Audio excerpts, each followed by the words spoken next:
Hi Guidepost, my name is Eric Dungan. I'm a captain with the United States Army Reserve. I was part of the 452 COVID task force that helped serve in New York City during the COVID crisis. We got there about May of 2020.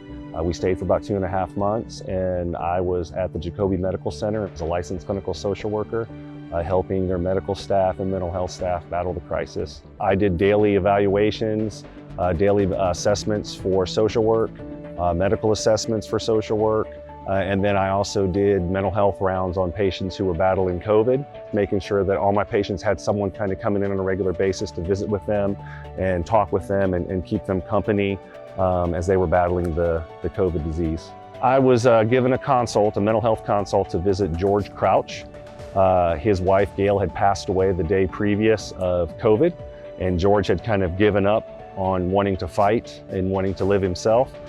So my job was to come in and try to establish a relationship with him, provide a little hope and encouragement, and start visiting him every day and doing some mental health work with him to try to get him to feel better.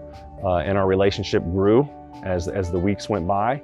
And we got to the point when I found that he was a World War II vet, and he found out I was a captain in the Army. We were able to kind of have that soldier bond, and I was able to push him a little bit harder and challenge him to get better.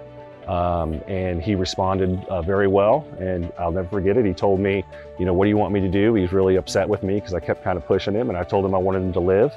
And he just shrugged his shoulders and said, okay then. And he started eating and taking his medicines, and he was released like 2 weeks later to a rehab facility. And now he's home today. And we talk every day, and we still see each other, and we do video calls, and so it's a good relationship.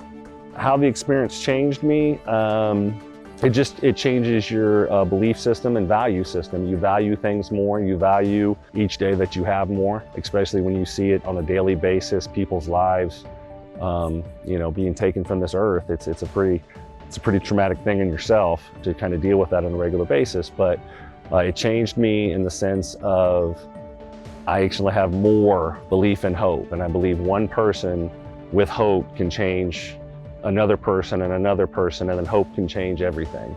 And in our current society, in our current environment, I still believe in hope, and I'm hopeful that things will get better.